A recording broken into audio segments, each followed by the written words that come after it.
Hi everybody, I'm Bill Sanders and this is Watch Art Sci, the art and science of watch collection. Today what we're going to take a look at uh, is a single Blancpain watch as it was pretty near originally developed, and then after Swatch bought Blancpain, what happened to it? And so let's get started on this. So this is one of our best pocket videos. So just time for a quick snack. Um, First of all, the one I'm going to take a look at is called the Blancpain Full Calendar with Moon Phase. Now, in 1992, Swatch bought Blancpain, and they bought along with it. They bought Friedrich Piguet. Friedrich Piguet had owned Blancpain, and then Blancpain owned Friedrich Piguet. It's a very long relationship. Well, now they're both owned by Swatch. And the watch itself is 34 millimeters. This particular one was in gold. I don't know if they made them in steel back then for this particular kind of watch, because back in '88, the gold prices were nothing compared to what they are today. So it has a number of features, has a very interesting face on the moon, sort of one of these old-fashioned kinds of expressive faces. It's got the day and the month just under the 12 o'clock, and then around the side it has a hand date with a little crescent moon or a little cup, so that there's no doubt about when what the date is. And so that was, this one came out from 1988, this particular one. Now they had some, I don't know if that was the first year that they had this particular watch, but it was in that time period. Now the movement that they used was called a Blancpain Caliber 95, and it was developed by a couple guys, Edmund Cap and Onin Girard, in 1983 at Friedrich Piguet SA. SA means their ink, something like that. Okay, it's considered one of the movements of the early 80s. Now, this was one of the times they were looking to bring in automatics in mechanical watches. You have to remember back then, quartz was awfully popular. You didn't need an automatic because the battery would just keep going. The thing I liked about it, it ran at 21,600 semi-oscillations per hour, 3 hertz. I love those, and you can see both from the close-up and from the sort of the longer shot of the movement. It's a nice movement. I mean, it's not high horology. In fact, I think this was before the time they're using it, but it's got decent finishing on it, but not high finishing. Now we're going to take a look at the contemporary calendar, a complete calendar. It's the Blancpain villeret complete calendar. Now they have a lot of different dials on them. I picked out 2, a blue one and a sort of a beige one.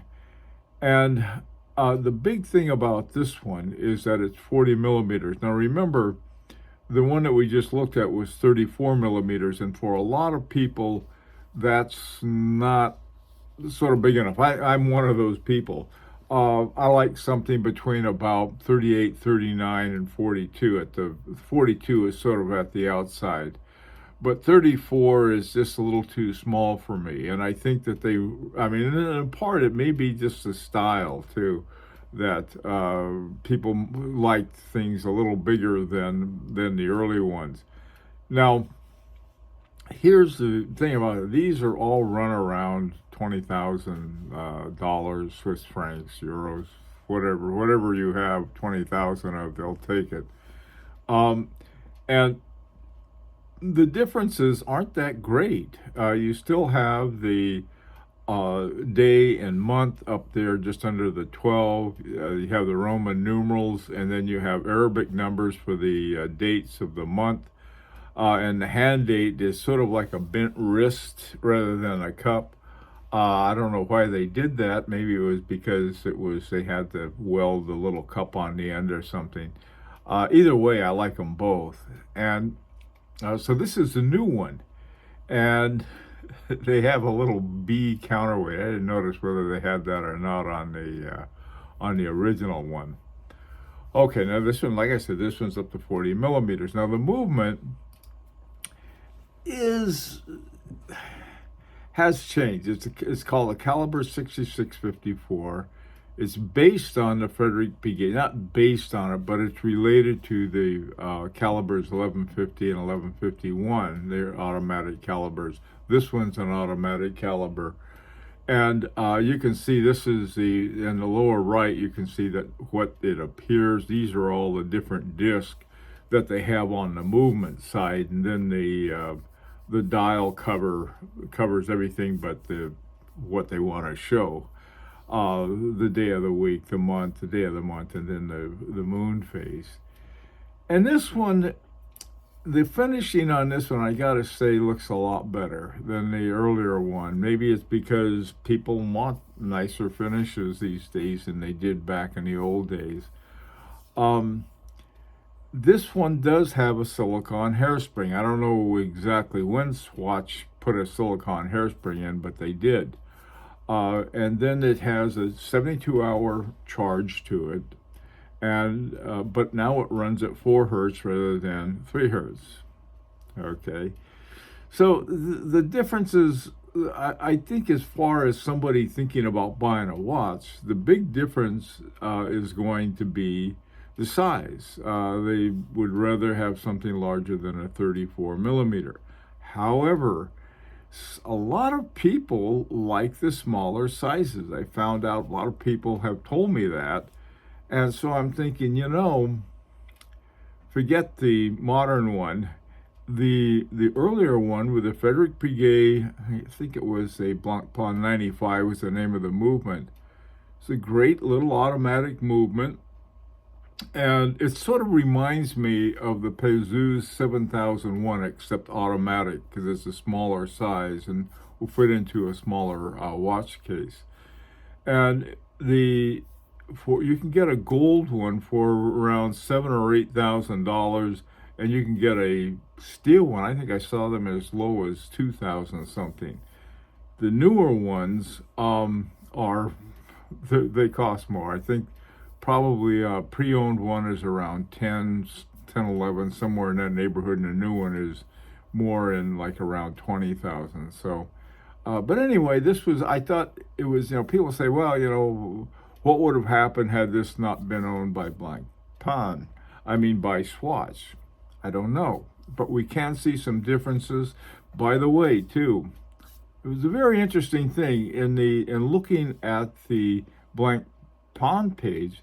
They said nothing about the fact that they now have a silicone hairspring. Even in this page that has all of the movements in it, they didn't say anything about it. I finally looked it up and was able to locate it. So there's something about. I'm not the only one who has, I think, doubts about. If you're going to have mechanical watches, you ought to have mechanical watches. Anyway, well, let me know what you think. I want to do the same thing. I want to take a look at